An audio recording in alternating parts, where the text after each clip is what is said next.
This room's so quiet, I can hear the sound of silence.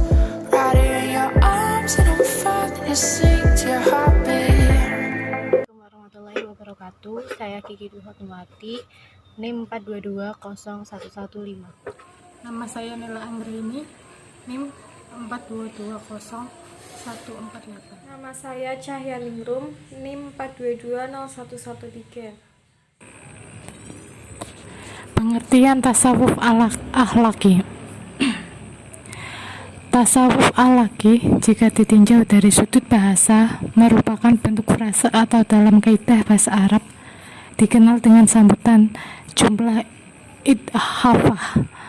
Frase atau jumlah idhafah merupakan gabungan dari dua kata menjadi satu kesatuan makna yang utuh dan menentukan realitas yang khusus. Dua kata itu adalah tasawuf dan akhlak. Kata tasawuf menurut kaidah ilmu syaraf merupakan isim masdar, yaitu tashawufan, yang berasal dari fiil sulatsi mazid humasi, yaitu yang memiliki fungsi untuk membantu makna lil mutawa'ah atau transitif, atau kata kerja yang selalu memiliki objek dalam kalimat, dan lil masyarakat atau membantu makna saling. Dengan demikian, arti dari kata tasawuf berasal dari bahasa Arab adalah membersihkan. Kata atau membersihkan merupakan kata kerja transitif yang membutuhkan objek. Nah, objek dari tasawuf ini adalah akhlak manusia, kemudian saling membersihkan, yang di dalamnya harus terdapat dua subjek yang aktif memberikan dan menerima. Kemudian pengertian akhlak juga berasal dari bahasa Arab. Kata akhlak merupakan bentuk jamak dari khuluq yang secara bahasa bermakna perbuatan atau penciptaan. Akan tetapi dalam konteks agama, akhlak bermakna perangai, budi, tabiat, adab atau tingkah laku.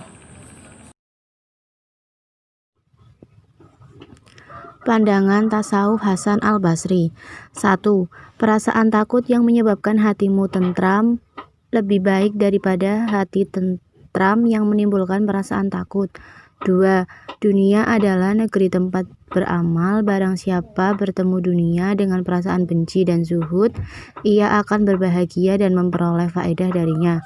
Namun, barang siapa yang bertemu dunia dengan perasaan rindu dan hatinya bertambal dengan dunia, ia akan sengsara dan akan berhadapan dengan penderitaan yang tidak akan ditanggungnya. 3. Dunia ini adalah seorang janda tua yang telah bungkuk dan beberapa kali ditinggal mati suaminya. Pandangan tasawuf dari Al-Munasibi.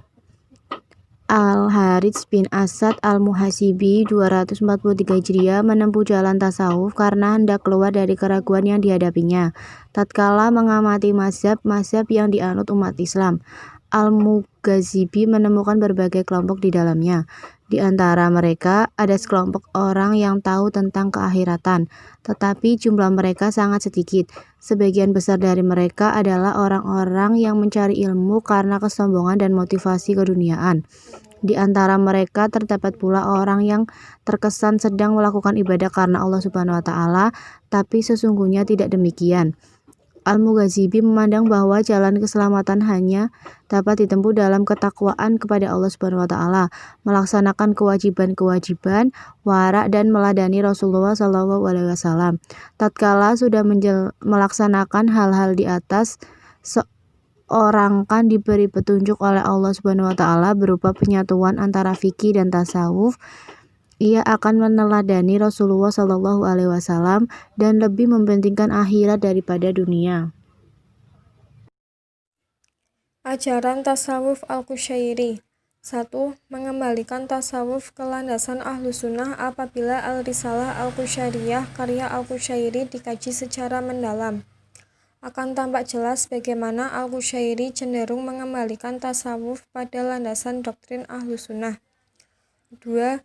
Kesehatan batin. Selain itu, Al-Qushairi pun mengecam keras para sufi pada masanya karena kegemaran mereka mempergunakan pakaian orang-orang miskin. Sementara tindakan mereka pada saat yang sama bertentangan dengan pakaian mereka. Ia menekankan bahwa kesehatan batin dengan berpegang pada Al-Quran dan As-Sunnah lebih penting daripada pakaian lahiriah. Ajaran tasawuf Al-Ghazali. Dalam tasawufnya, Al-Ghazali memilih tasawuf Sunni yang berdasarkan Al-Quran dan As-Sunnah Nabi Muhammad SAW, ditambah dengan Ahlus Sunnah wal Jamaah dari paham tasawufnya. Ia menjauhkan semua kecenderungan gnostis yang memengaruhi para filsuf Islam, sekte Islamiyah, aliran syariah, Ikhwan As-Safa, dan lain-lainnya. Ia menjauhkan tasawufnya dari paham ketuhanan Aristoteles seperti emanasi dan penyatuan sehingga dapat dikatakan bahwa tasawuf Al-Ghazali benar-benar bercorak Islam. Corak tasawufnya adalah fisik moral yang mengutamakan pendidikan moral. Hal ini dapat dilihat dalam karya-karyanya seperti Ihya Ulum.